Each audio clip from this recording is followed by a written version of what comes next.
The story of the Israelites' conquest of the Promised Land has long been an article of faith for Jews and Christians alike. The Bible tells us how, led by Joshua, they crossed the Jordan and tumbled the walls of Jericho with mighty trumpet blasts. In quick succession, the pagan cities of Canaan fell before their righteous assaults. And all the cities of all the kings of them did Joshua take, and smote them with the edge of the sword. And he utterly destroyed them as Moses, the servant of the Lord, commanded. So goes the scriptural account. But today, a number of archaeologists challenge the historical accuracy of that biblical narrative. Their findings suggest that the Canaanite cities may have been destroyed decades before the first Israelite settlements. That they settled peacefully and gradually. And that heresy of heresies, that the Israelites were themselves Canaanite peasants. Is it possible then that the Israelite conquest of the Promised Land simply never happened?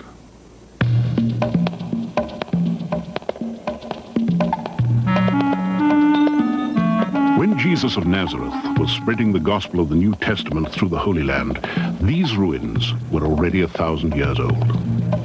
This is the kingdom of Hatzor, all that remains of a mighty empire that 2 millennia before the birth of Christ reigned in the Middle East. To the ancient world, it was known as the land of Canaan. But to the Hebrews of the Old Testament, it was the Promised Land.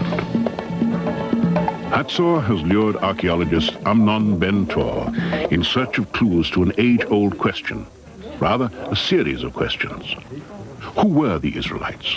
Where did they come from? Did Joshua lead an army across the Jordan River to conquer Canaan, as the Bible says? I don't know if there was a Joshua, but I look to find the period described in Joshua.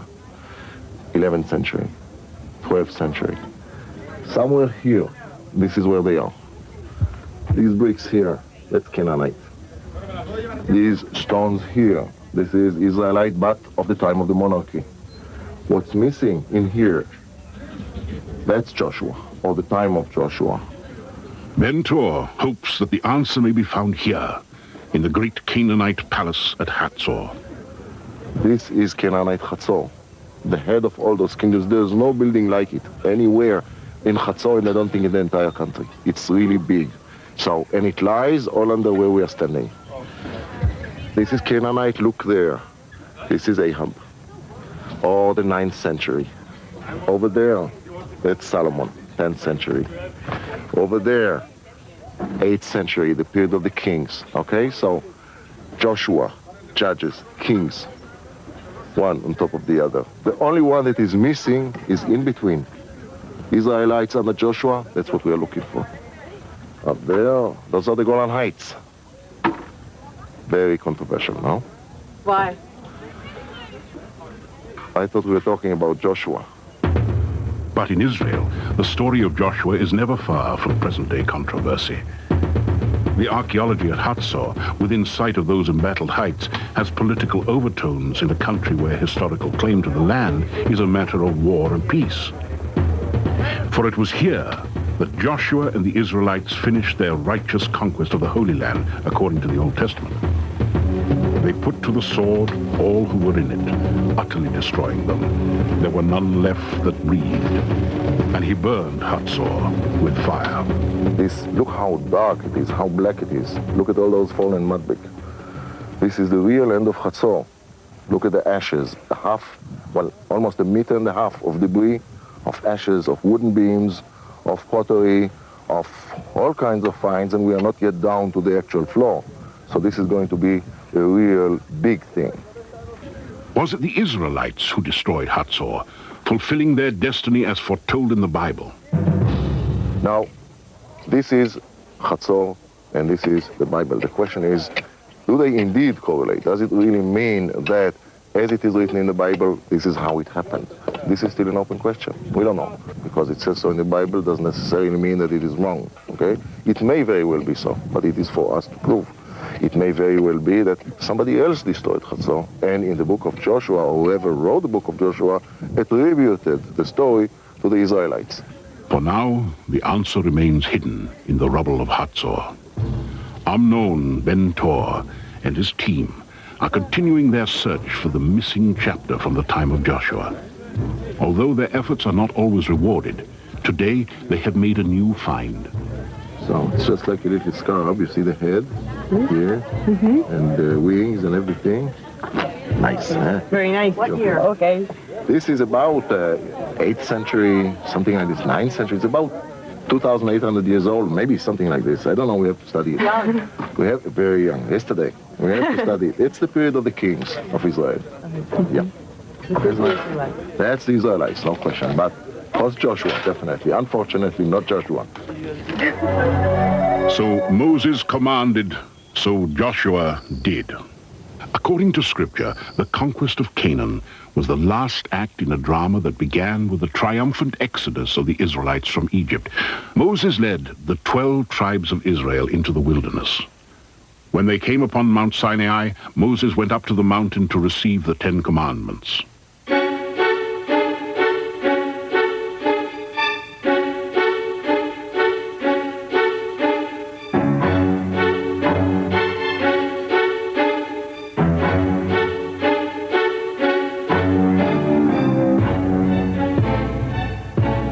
Moses died before reaching the Promised Land.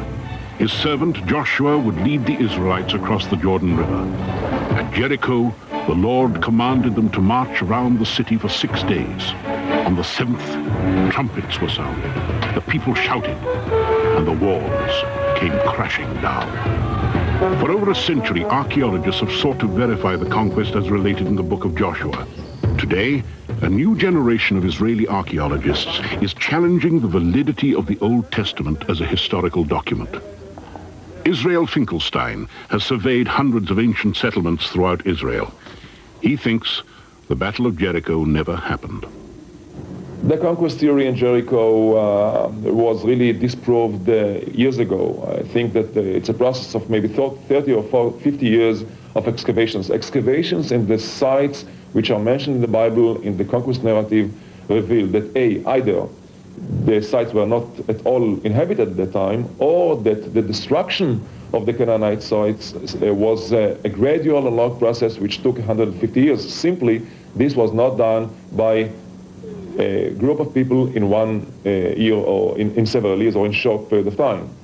If Joshua's conquest of Canaan is a myth, then how did the Israelites reach the Promised Land? Over the past decade, Adam Zertal has also uncovered dozens of new sites.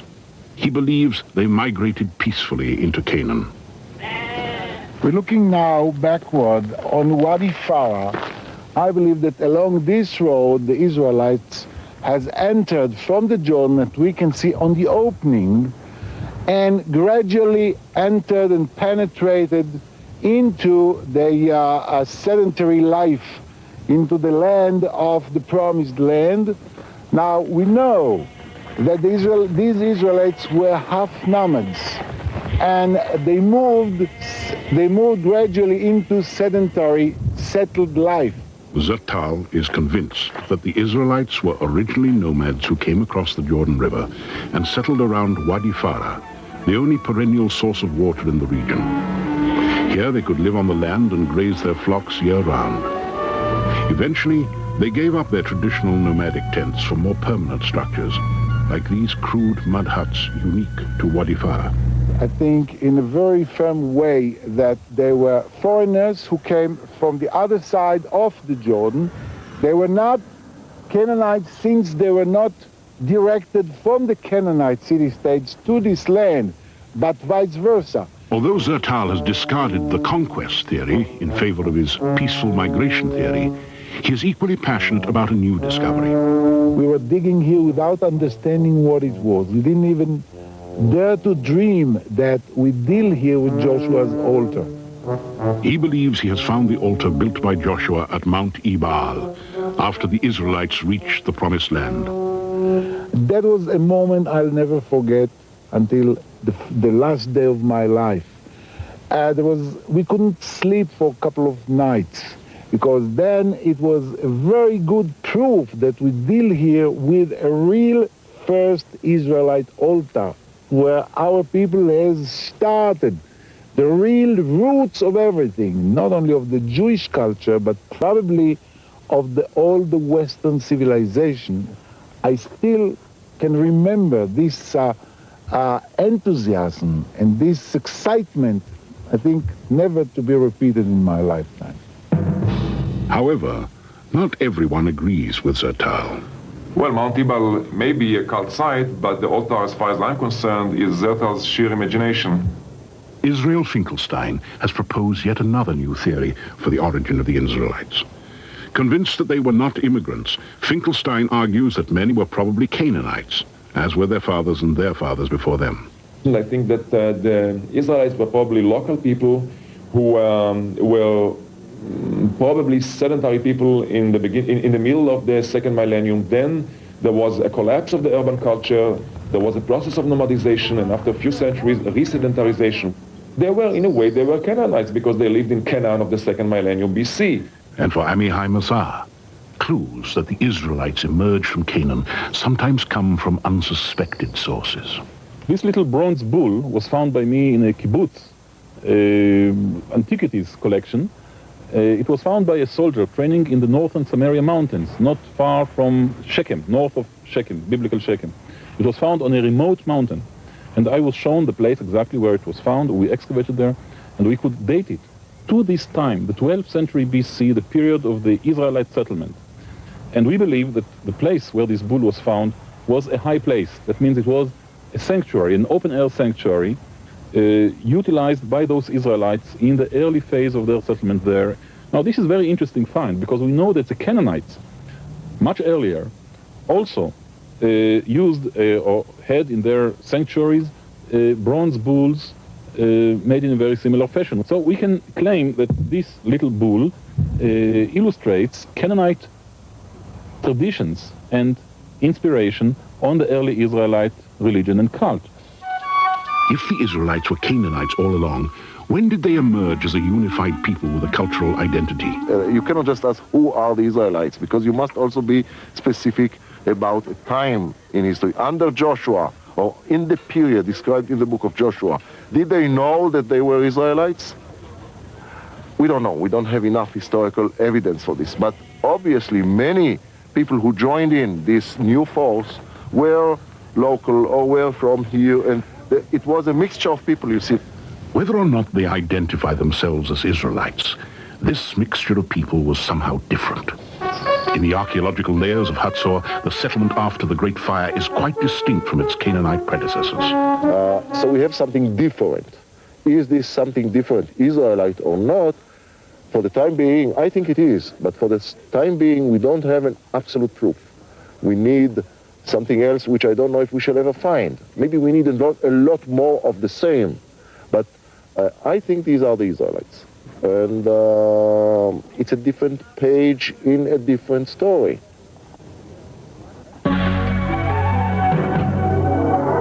The Old Testament contains a second version of the conquest that contradicts the book of Joshua.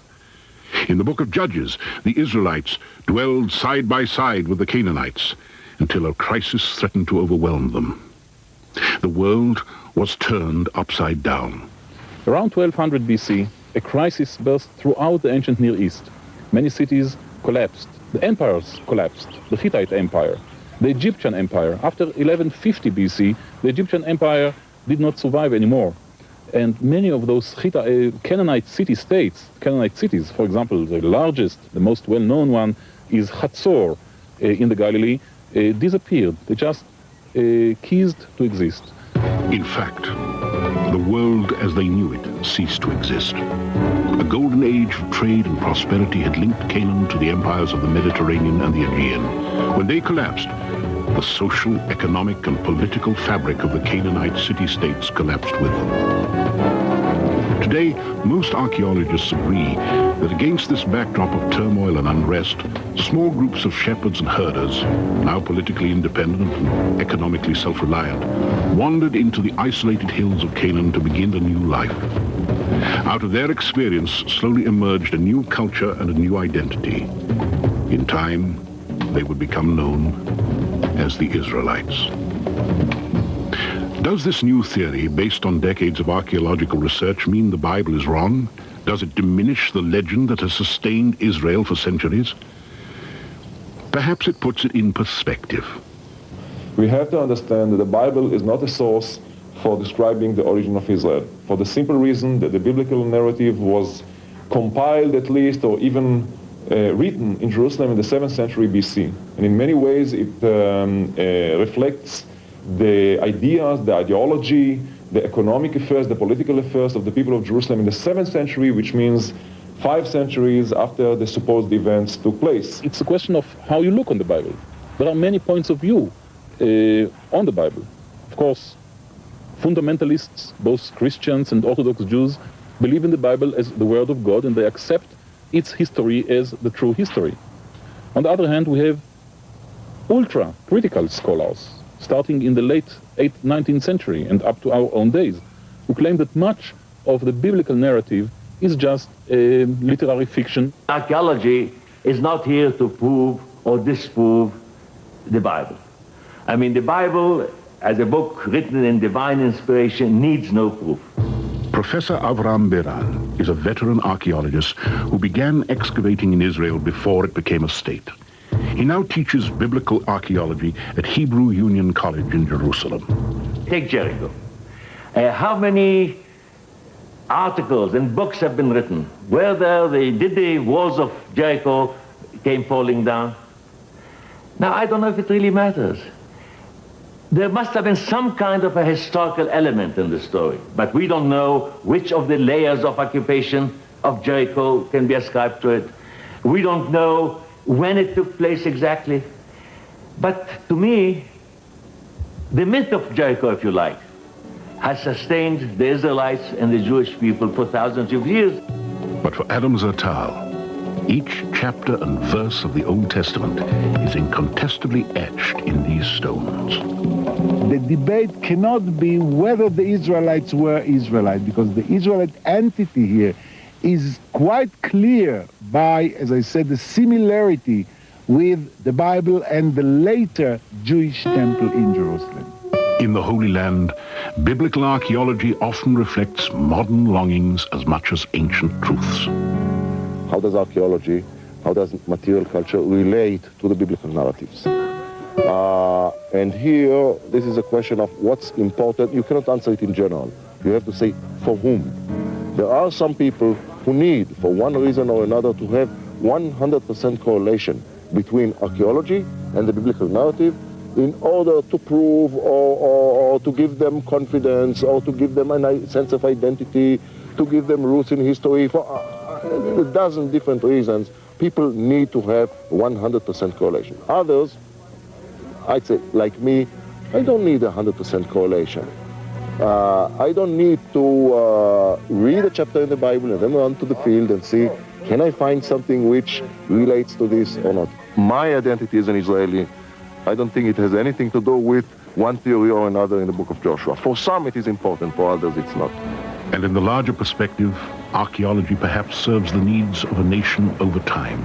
When I was brought up 30 years ago in the education system in Israel, I was brought up on the narrative of the conquest of Canaan and destroying the local people and so on. And I'm not sure that this is the way that we have to look at things today. It's important for us, I think, in Israel, for the way that we shape our culture and our identity today, in the sense that it teaches us, I think, to find a way to live with our neighbors.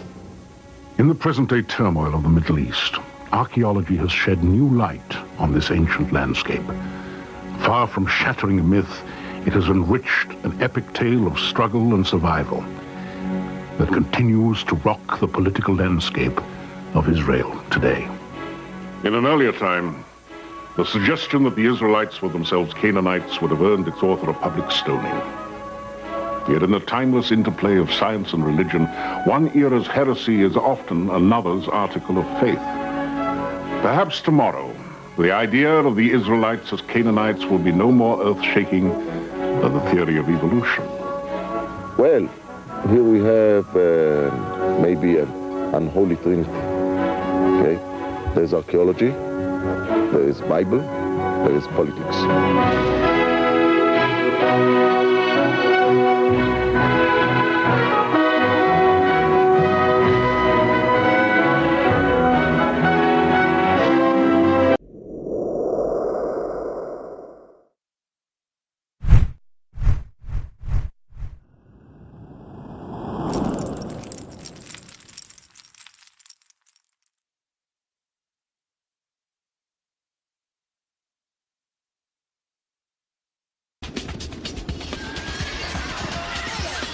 we want to learn about the exploits of some of the earliest warriors and the weapons they fought with, we need only look in the Bible. The Old Testament gives a detailed military history of the 12 tribes of the Israelites and their fight for survival. This time on conquest, the experience, the weapons of the Bible.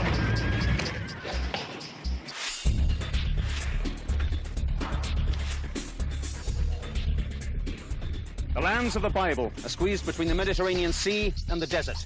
To the north is Syria and Asia Minor. To the south, Egypt. To the east, the empires of Mesopotamia.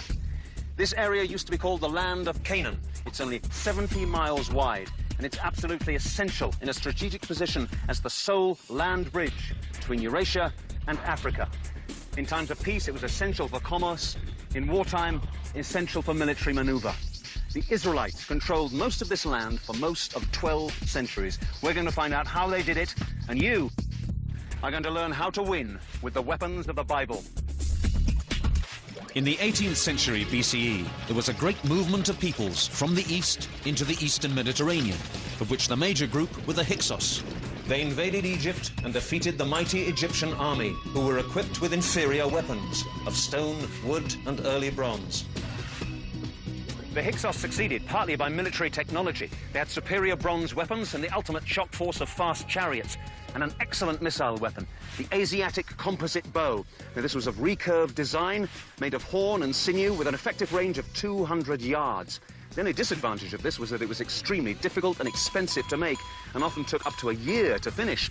Now, these modern copies are 55 pounds draw weight, which is extremely strong for a small bow, and so strong, in fact, I'm going to need help stringing it. So, could you give me a push? Now, these were truly powerful weapons. From now on, massed archery ruled the battlefield. So, you'd better learn how to use these.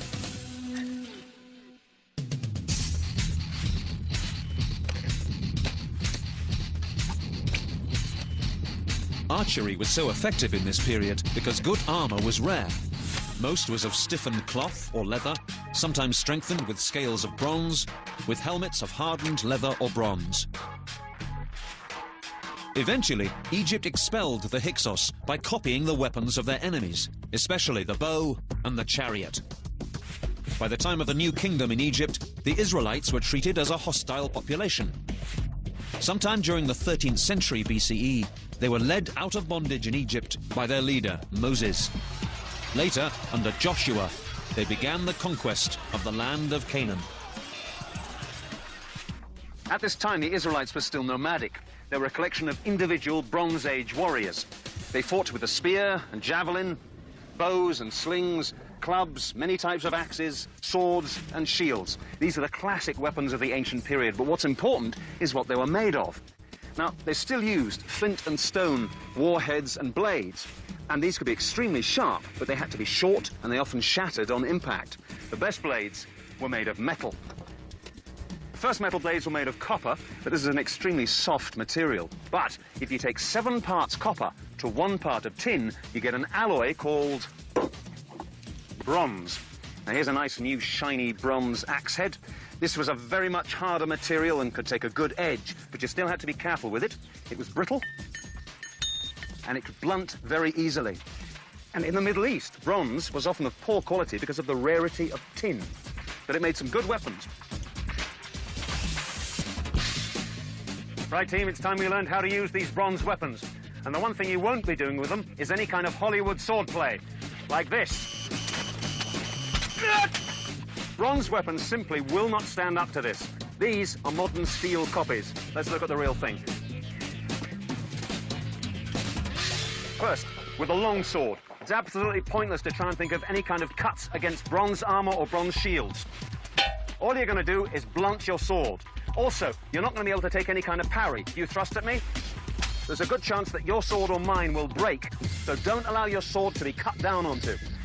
Now, these aren't useless weapons, but you just have to rethink your whole idea of swordplay. You push shield against shield, and you try and find the gaps, the unarmored places on the body, low on the leg, up to the face, into the gut.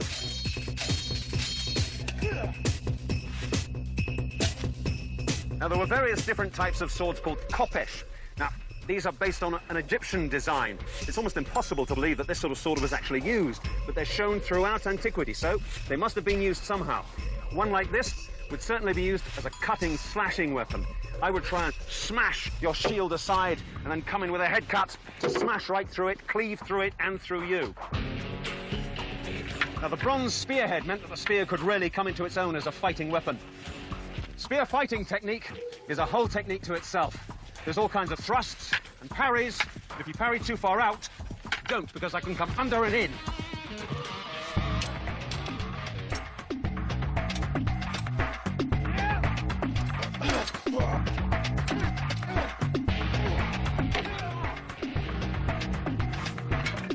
Now, the short spear, the javelin, the bronze head made it a much more effective weapon. It made it much better balanced and a much deadlier weapon.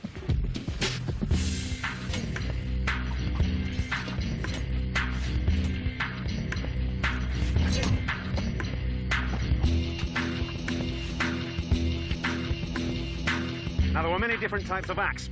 Everything from this double-handed monster to this nice, short, sharp one.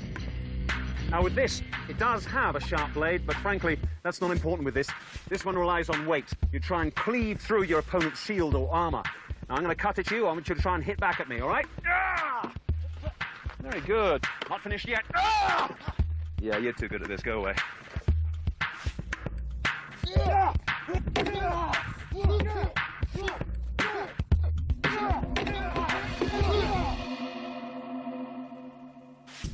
From around 9000 BCE began the process we call civilization. Settled agricultural states were established, and the ownership of land became important for the first time. Defense of the land and the new possibilities for trade led to the creation of the first walled cities and to the formation of the first semi-professional armies. Now, you guys will be armed with short swords or axes, with spears and with shields, and with some basic armor. Basic armor and helmets of bronze or leather. So pick up your shields, follow me.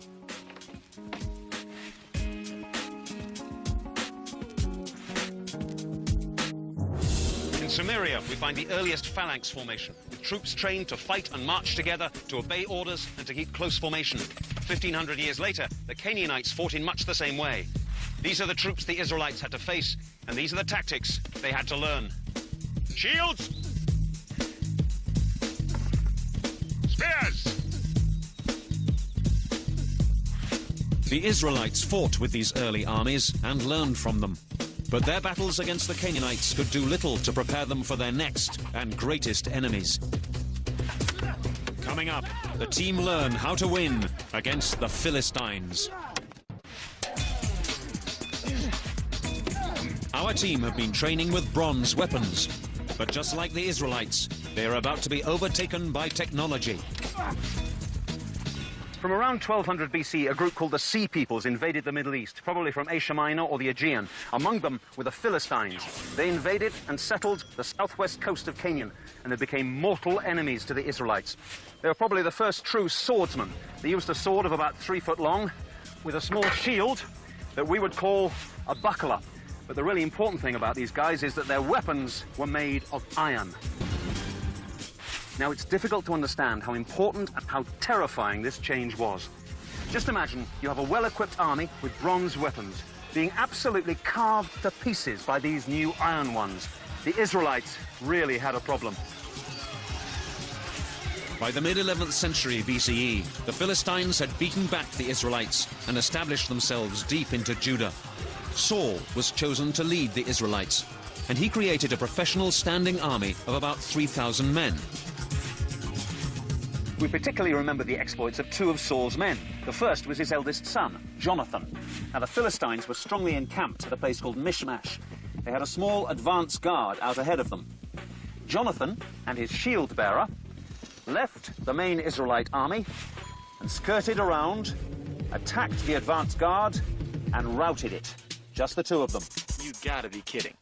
Well, no, you mustn't underestimate the effect of a surprise attack. You see your friends falling all around you, you run away, you have to tell everyone we've just been attacked by a huge force. The main Philistine camp is thrown into confusion. They begin to retreat. The retreat becomes a rout. So, how many people were in the advance guard? Well, we don't know, but probably around 20. We're supposed to believe that 2 defeated 20. There's no way. Well, maybe there is a way. We have to look at the idea of Jonathan and his shield bearer.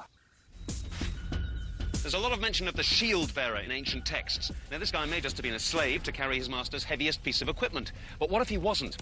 What if he was part of an active team of two? Now, most soldiers have the same problem. Only part of their mind is focused on aggressive intent. The other part is thinking about defense, about survival. This immediately cuts his aggressive effectiveness by 50% or more. And every soldier he meets has the same priorities. But what if you trusted someone enough to rely on him entirely for your defense? That would mean that you could get rid of your own shield and concentrate entirely on attack. Now, if you guys train together effectively, you can make a really great fighting team. I think if you had a lot of time to practice, you could fight like this really well, but you'd have to work together for a long period of time to get in perfectly in tune. Yeah, I agree. Together, I could see how this could be a very deadly combo, but a lot of time and energy. You almost have to be, brothers in a sense. They were pretty well guarded a lot of the time, and when you're trying to attack one, the other one always seemed to get you. Yeah, we really had a tough time trying to synchronize our attack. And we had to really work together in order to separate them. Lateral movement, kind of flanking movements worked real well against them. It's time for you guys to learn one of the oldest and simplest weapons ever invented, and one of the most difficult to master, the sling. We have two types. This is the heavy sling. It throws a large rock a remarkably long distance. This is particularly useful in siege warfare and against closely packed masses of troops. The lighter version throws a much smaller stone. Now, these little stones can go with amazing accuracy and speed. The stone goes inside the cup of the sling. The loop of the sling is placed over these three fingers, and the loose end is held between the thumb and forefinger. Now, there are various techniques for throwing. You can either throw underhand or overhand. The classic method is to swing it around the head. When you reach the right speed, you release.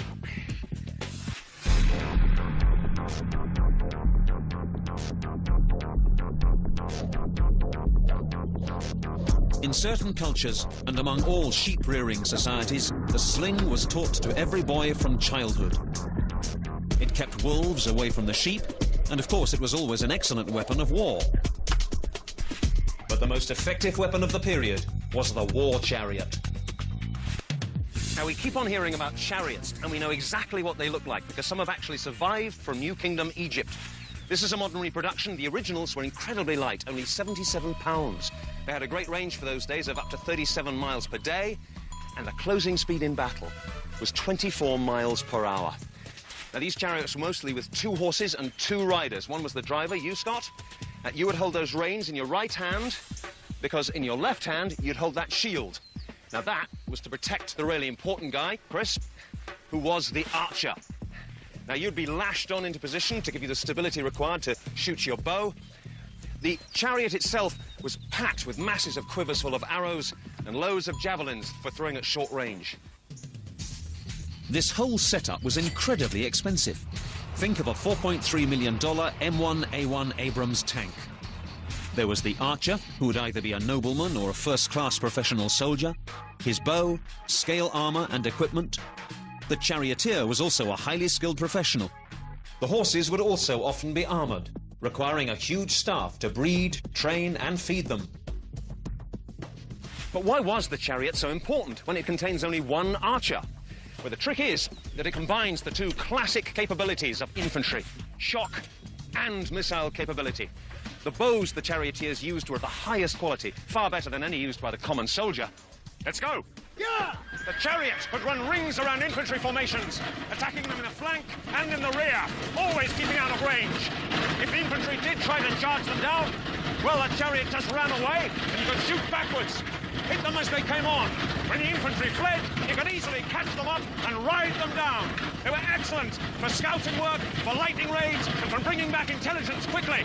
And as in open warfare, the only defense against a chariot was another chariot.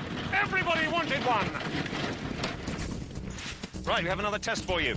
Here's the chariot, and there are the horses. We're going to drive you around a circle of 4 targets. I want you to hit 3 of them with arrows, 1 of them with a javelin. Let's rock and load.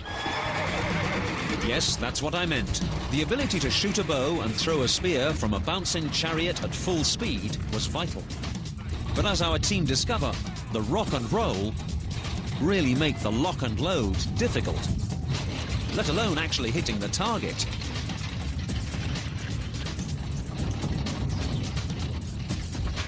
But after a few tries, our team get the hang of it, and they manage to hit some targets as they sweep by. Next, our team combines the ancient skills they have learned to compete against each other using the weapons of the Bible. Right, team, for your final challenge, we've set you a course of various combat tasks. You'll get a point for each hit, and the course will be run at a fast pace. First, you'll have a spear fight with padded spears. Then, you'll have to hit that target with arrows, javelins, and slingshot. And finally, you jump in the chariot and hit your targets on the move. Good luck. First up, it's Chris against Scott with the padded spears. Whoever gets 2 solid strikes to their opponent's body will win the first round of the challenge. Go! Both men stand their ground, but in an instant they strike simultaneously and each score hits.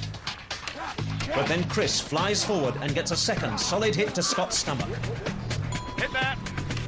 In his hasty retreat, Scott sprains his ankle.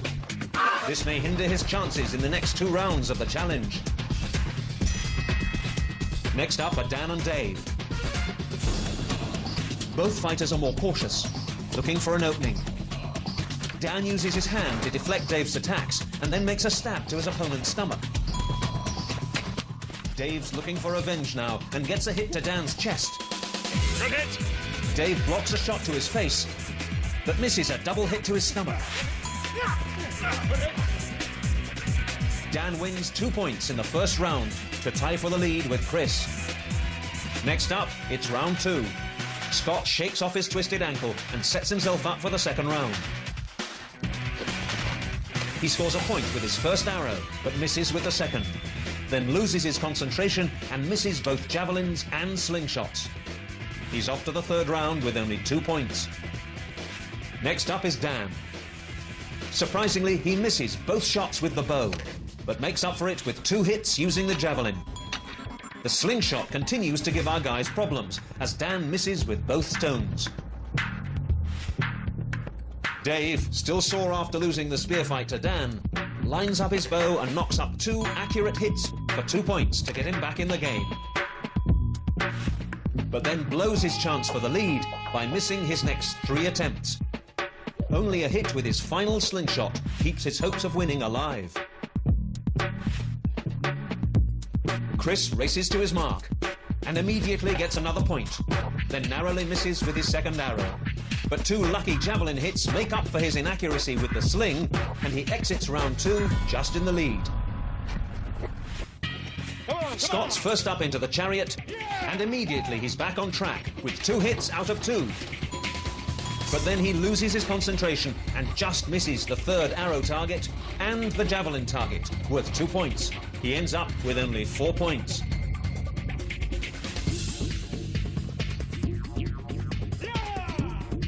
Dan starts off well, nailing the first soldier, but then fails to knock the arrow and completely misses the second target. No excuses now, as he has plenty of time to line up the third, and he gets it. But can he get the double point with his javelin? No. Dan ends up our current leader with 6 points. Dave is determined to be our latest Conquest champion and starts off strong. But then he fumbles and drops his second arrow and can't recompose himself and misses the third target. Only the javelin can keep him in the running. And he gets it, scoring 2 points for a total of 7 to move past Dan. Finally, Chris lashes himself to the chariot, and we're off. Chris gets the first, second, and third targets with authority, but can he get the javelin too? No. But it doesn't matter. Chris has won with 8 points and is this week's Conquest champion. The warriors of the Bible used a whole array of weapons, first of stone, then bronze, and finally iron. Our team has experimented with many different and surprising techniques of combat, as we have learned how to win with the weapons of the Bible.